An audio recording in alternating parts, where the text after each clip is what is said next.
दोस्तों नमस्कार। सवाल सिर्फ बीजेपी का नहीं है, सवाल एनडीए का है। सवाल बीजेपी के साथ खड़े राजनीतिक दलों का है। और इन सबसे बड़ा सवाल तो खुद प्रधानमंत्री नरेंद्र मोदी को लेकर है। ये सवाल मौजूदा वक्त में क्यों बड़ा हो चला है कि 4 राज्यों के चुनाव के बाद इस देश के प्रधानमंत्री को खुद बीजेपी और एनडीए बदलना चाहती है। क्योंकि जिस तर्ज पर इन 4 राज्यों के सर्वे निकल कर आ रहे हैं वो डराने वाले बीजेपी के लिए हैं और आने वाले वक्त में एनडीए के लिए हैं। यानी बीजेपी के सहयोगी दल जिनके राज्यों में आज नहीं कल तो चुनाव होना है, अगर इन 4 राज्यों के परिणाम अभी से हारते हुए दिखाई दे रहे हैं तो उन राज्यों तक पहुंचते पहुंचते कौन से हालात इस देश में एनडीए के लिए हो जाएंगे, यह बताने की जरूरत अब होनी नहीं चाहिए। और इन सब के बीच खुद आरएसएस अगर बीच बीच में इस बात को सुलगाने लगे कि प्रधानमंत्री मोदी के चेहरे के आसरे चुनावी जीत मिल नहीं सकती है, यानी किसी भी हालत में जो 10 बरस की राजनीतिक कवायद थी उसकी उम्र पूरी हो चली है और अब बदलने का दौर है। और शायद यही वो बात है जिसको लेकर इस दौर में शायद मोदी और शाह, या कहें शायद इस दौर में दिल्ली की सत्ता बेचैन है, वो हड़बड़ाहट में है। उसे लगने लगा है कि अगर बीजेपी के भीतर तो उन्होंने तमाम गुस्से को थाम लिया या तमाम सवालों को चुप करा दिया, लेकिन बीजेपी के साथ खड़े राजनीतिक दलों के सवालों को वह चुप कैसे करा पाएंगे। इस कड़ी में आज पहली प्रतिक्रिया आप कह सकते हैं दिल्ली में केसी त्यागी का राष्ट्रीय प्रवक्ता पद को छोड़ना निकल कर आ गया, क्योंकि बतौर राष्ट्रीय प्रवक्ता उन्होंने जो 2-3 सवाल इस दौर में खड़े किए उन सवालों को बीजेपी शायद पचा नहीं पा रही थी, या सीधे कहें तो बीजेपी या मौजूदा मोदी सरकार को कटघरे में खड़ा कर दिया था केसी त्यागी ने। सवाल सिर्फ इतना था, क्या वाकई बीजेपी के साथ खड़ी जनता दल यूनाइटेड इन मुद्दों को लेकर जो इजराइल के साथ हथियारों का जो गठबंधन है और जो हथियार लिए जाते हैं वो ना लिए जाएं, क्योंकि फिलिस्तीन में भारत ने मदद भेजी भोजन पानी की। इसी परिप्रेक्ष्य में केसी त्यागी ने यह बयान दिया था, लेकिन उसे भी पचा पाने की स्थिति में बीजेपी या कहे बीजेपी की सत्ता आ नहीं पाई, क्योंकि इजराइल के साथ जो संबंध बीजेपी के निकट है या कहें खुद प्रधानमंत्री मोदी के निकट है, वो शायद कोई सवाल अब सुनना चाहते नहीं है।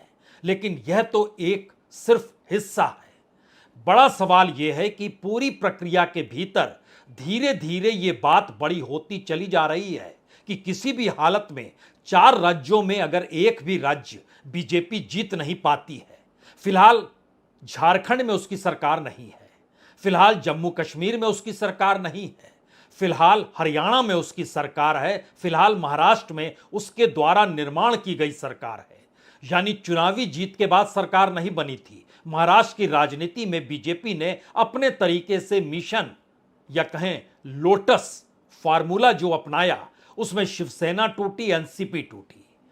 लेकिन नई परिस्थिति इसलिए चौंकाने वाली है क्योंकि एनडीए गठबंधन वह भी चाहने लगा है कि अगर इन 4 राज्यों में चुनाव में बीजेपी हारती है या एनडीए जीत नहीं पाता है, जो कि महाराष्ट्र में होगा, तो फिर प्रधानमंत्री मोदी के चेहरे की क्या जरूरत है। ये अगर आरएसएस कहती है तो फिर प्रधानमंत्री पद पर किसी दूसरे शख्स को क्यों ना बैठा दिया जाए। और शायद यही वो वजह है जहां पर आरक्षण का जवाब दे पाने की स्थिति में बीजेपी आ नहीं पाई। इस देश में संविधान का सवाल खड़ा हुआ तो बीजेपी के पास जवाब देने के लिए कुछ भी नहीं था। इस दौर में लगातार ये बात बड़ी होती चली गई संसद के भीतर और बाहर कि बीजेपी अल्पमत में है और बैसाखियों के आसरे सरकार चला रही है। तो ऐसे में बीजेपी ने एक ही काट खोजा कि 60 बरस के बाद देखिए ऐसा पहला मौका आया है जब कोई प्रधानमंत्री तीसरी बार प्रधानमंत्री पद की शपथ ले रहा है, और तमाम जगहों पर इसी रणनीति के आसरे खुद प्रधानमंत्री मोदी ने कहना बुनना और उसका ताना बाना बुनना शुरू कर दिया।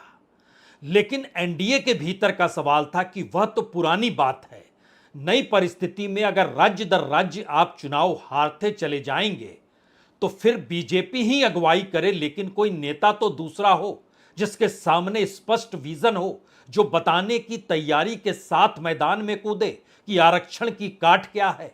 वो बताए कि जिस संविधान को लेकर इस देश के भीतर दलित तबका तक उत्तर प्रदेश में समाजवादी पार्टी के हक में चला गया, जो कभी जाता नहीं था। इंडिया गठबंधन के वोट शेयर तकरीबन 12% उन क्षेत्रों में बढ़ गए जहां पर पिछले 10 वर्ष में किसी ने सोचा नहीं था। तो आपके पास कौन सा नेता है और किन परिस्थिति में है? और इसी अंदाज में ध्यान दीजिए तो योगी आदित्यनाथ लगातार जिन बातों का जिक्र कर रहे थे वो शायद उस राष्ट्रीय मंथन का एक प्रयोग था कि तमाम मुद्दे इस देश को तोड़ने वाले हैं।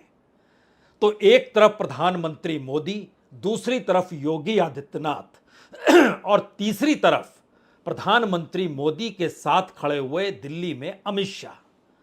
एनडीए के लोगों को तोड़ा जाए, उनके मनोबल को तोड़ा जाए, उनके सांसदों को साथ लिया जाए, जो अलग अलग पार्टियों के अध्यक्ष हैं उनको निशाने पर लिया जाए।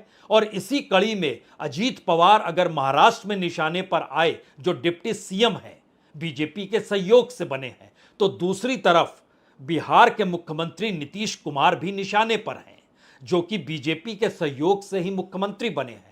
लेकिन इस पूरी प्रक्रिया में चिराग पासवान भी कहीं ना कहीं हाथ जला बैठे हैं और राजनीतिक तौर पर अपनी राजनीतिक जमीन बचाने के लिए वह जो भी पहल कर रहे हैं, बीजेपी को वह ठीक लग नहीं रही है। तो इस पूरे राजनीतिक त्रिकोण के परिप्रेक्ष्य में आज ऐसे पन्ने खोले जाएंगे जिन पन्नों के आश्रय आपको लगेगा क्या वाकई इस पूरी की पूरी पहल की जानकारी जैसे ही प्रधानमंत्री मोदी और गृह मंत्री अमित शाह को लगी तो उन्होंने अपना ऑपरेशन 272 शुरू कर दिया और उससे पहले बताना शुरू कर दिया कि देखिए हम ही हैं जो जीत कर आए हैं। पूरी दुनिया में सत्ता परिवर्तन हर देश में हो रहा है, लेकिन भारत ही एकमात्र देश है जहां पर लोग चाहते हैं कि नरेंद्र मोदी प्रधानमंत्री बने रहें। आप दुनिया के दूसरे देशों की स्थितियां देखिए। इस साल दुनिया के कई बड़े देशों में वोटिंग हुई है, इलेक्शन हुए हैं। ज्यादातर जगहों पर लोगों ने चेंज के लिए वोट किए हैं। कई देशों में सरकारों को मुश्किलें आई हैं, लेकिन भारत के नागरिकों ने इस ट्रेंड को एकदम उल्टा जनादेश दिया।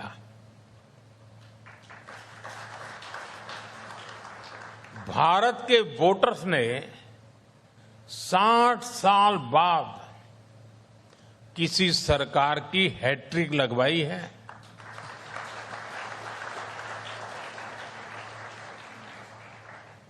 भारत के एस्पिरेशनल यूथ ने और भारत की महिलाओं ने कंटिन्यूटी के लिए वोट किया है। पॉलिटिकल स्टेबिलिटी और इकोनॉमिक ग्रोथ के लिए वोट किया है। वैसे दुनिया के भीतर यह सवाल बाखूबी है कि प्रधानमंत्री मोदी बीते 2 चुनाव में जिस अंदाज में जीते थे, तीसरे चुनाव में वह जीत नहीं पाए हैं। और सबको पता है कि चंद्रबाबू नायडू और नीतीश कुमार के सहारे ही वह सत्ता में मौजूद हैं। लेकिन सवाल पहली बार उससे बड़ा है, क्योंकि जिन उपलब्धियों का खाका खुद प्रधानमंत्री मोदी तमाम मंचों पर रखते थे, पहली बार अंतर्राष्ट्रीय लेबर ऑर्गेनाइजेशन ILO हो, यूनाइटेड नेशंस के साथ जुड़ा हुआ जो पूरा उसका काम है, और इस पूरी प्रक्रिया के भीतर वर्ल्ड बैंक और IMF भी क्यों ना हो, इनके जरिए भी अगर साउथ एशिया को लेकर जो रिपोर्ट बांग्लादेश की घटना के बाद उभर कर आई, उसने भारत की इकोनॉमी पर भी रोशनी डाली है।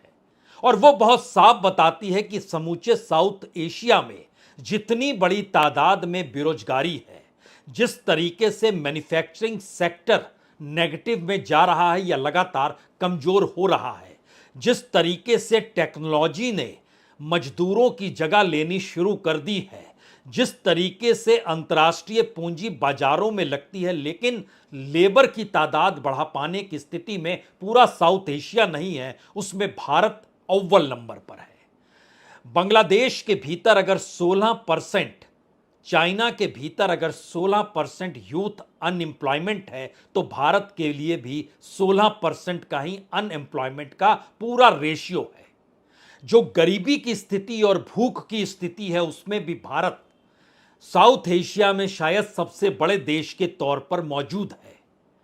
और इस पूरी प्रक्रिया में खास तौर से 15 से 24 तक के बच्चे सबसे ज्यादा बेरोजगार भारत के भीतर इस दौर में है। युवाओं के भीतर परिवर्तन को लेकर गुस्सा है। हालांकि प्रधानमंत्री अपने भाषणों में कहते हैं कि युवा हमारे साथ खड़ा है। मुसीबत सबसे बड़ी यह है कि एनडीए गठबंधन के जो सहयोगी चिराग पासवान युवा हैं, नीतीश कुमार युवा नहीं है, लेकिन नीतीश कुमार के आंकड़े इतने युवा हैं सांसदों के कि वह बीजेपी को मदद करते हैं और मोदी प्रधानमंत्री बने रहते हैं। तो निशाने पर नीतीश कुमार हैं, क्योंकि यह जानकारी बीजेपी के अपने सर्वे में भी आती है कि नीतीश कुमार के चेहरे के आसरे बिहार चुनाव आप जीत नहीं सकते हैं। और हर किसी को पता है कि अगले बरस बिहार का इलेक्शन है, और उससे पहले ये 4 राज्य के इलेक्शन और बिहार और इन 4 राज्य के बीच में एक दिल्ली का चुनाव है। तो राज्यों के भीतर बीजेपी की मौजूदगी अगर बचेगी ही नहीं और किसी भी राज्य में ना बचेगी, और जो भी उसने अपने राजनीतिक प्रयोग एनडीए के सहयोगियों के साथ मिलकर अगर किए हैं, तो पहली बार एनडीए के सहयोगी ये सवाल उठाने लगे अंदरूनी तौर पर कि आप अपने दिल्ली के चेहरे को तो बदल डालिए, आप ही अगुवाई कीजिए, लेकिन कोई दूसरा चेहरा तो लाइए सामने। और इस प्रक्रिया में जो अलग अलग तरीके से डाटा निकल कर आया है, वो भारत के भीतर की बेरोजगारी और खास तौर से युवा तबके को लेकर सीधे तौर पर कहता है कि भारत में अगर 25 से कम उम्र के जो ग्रेजुएट हैं, यानी जिनके हाथ में डिग्री है, उसमें 40% के पास ना तो ऑर्गेनाइज सेक्टर में और ना ही अनऑर्गेनाइज सेक्टर में कोई भी काम है। जो 24 से कम में और 15 और 18 के बीच के उम्र हैं, जो अभी तक अनऑर्गेनाइज सेक्टर में अलग अलग राज्यों के भीतर खास तौर से ग्रामीण इलाकों में नौकरी पा जाते थे, अब उनके पास भी कोई काम नहीं है। और इस पूरी प्रक्रिया के भीतर जो आरक्षण का सवाल है, वो आरक्षण इसलिए नहीं है कि आपको इतना लाभ, इतनी सुविधा मिलेगी। वो आरक्षण चुनौती है कि आपके पास नौकरी है कि नहीं है, और नौकरी इस दौर में गायब हो चली है।